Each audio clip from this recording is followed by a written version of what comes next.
কুরুক্ষেত্রের যুদ্ধ শুধু তলোয়ার আর রথের সংঘর্ষ নয়, এ যুদ্ধ মানুষের ভেতরের ভয়, দ্বিধা আর কর্তব্যবোধের যুদ্ধ।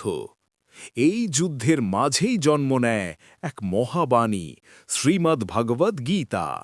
আর গীতার হৃদয়ে আছে এক গভীর দর্শন, কর্মযোগ। এই গল্প সেই মুহূর্তের যখন একজন যোদ্ধা যুদ্ধ করতে অস্বীকার করে, আর এক ঈশ্বর মানুষকে শেখান কিভাবে কাজ করতে হয় কিন্তু বন্ধনে জড়াতে নেই। কুরুক্ষেত্র বিজয়ের মাঠে, যেখানে যুদ্ধের আগে জন্ম নেবে মানবতার সর্বশ্রেষ্ঠ বাণী। কুরুক্ষেত্রের প্রান্তর, আকাশ ভারী, বাতাস স্তব্ধ। দুই পক্ষের রথ, পতাকা, শঙ্খনাদ সব প্রস্তুত যুদ্ধের জন্য। রথের মাঝখানে দাঁড়িয়ে আছেন অর্জুন।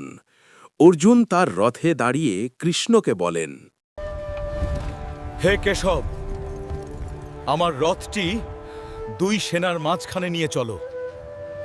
কৃষ্ণ রথ এগিয়ে নেন। সামনে স্পষ্ট দেখা যায় ভীষ্ম, দ্রোণ, আত্মীয়, বন্ধু। অর্জুনের চোখে বিস্ময় ও যন্ত্রণা। অর্জুনের হাত কাঁপে, গান্ডীব ধনুক মাটিতে পড়ে যায়। তিনি কাঁপা গলায় বলেন, সামনে আমার গুরু, পিতামহ, আমার নিজের আত্মীয়রা দাঁড়িয়ে আছে। কেশব, এই দৃশ্য আমার বুকের ভেতর অসহনীয় দ্বিধা জাগিয়ে তুলছে। এরা সবাই আমার আপন। এদের হত্যা করে রাজ্য পেলে সে রাজ্য আমি চাই না। কৃষ্ণ ধীরে তাকান অর্জুনের দিকে। তিনি হাসেন না, রাগও করেন না। এই তাকানোতেই লুকিয়ে আছে যুগের শিক্ষা। কৃষ্ণ বলেন, অর্জুন, তুমি যাদের জন্য শোক করছো তারা শোকের যোগ্য নয়। আত্মা কখনো জন্মায় না, কখনো মরে না। দেহ নশ্বর, আত্মা অমর। অর্জুন শোনেন, কিন্তু মন এখনো অশান্ত।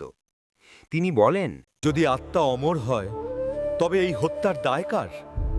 দায় আসে আসক্তি থেকে, কর্ম থেকে নয়। কৃষ্ণ তখন বলেন সেই বাণী যা শুধু যুদ্ধক্ষেত্রে নয়, মানব জীবনের প্রতিটি মুহূর্তে প্রযোজ্য।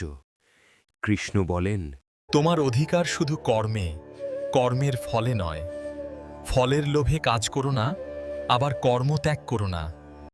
যে ফলের আশায় কাজ করে সে বন্ধনে জড়ায়, যে কর্তব্য হিসেবে কাজ করে সে মুক্ত থাকে। তুমি যদি যুদ্ধ না করো, তুমি নিজের ধর্ম ত্যাগ করবে। কর্তব্য থেকে পালালে শান্তি আসে না, আসে ভয়। কর্ম ত্যাগ করা যায় না।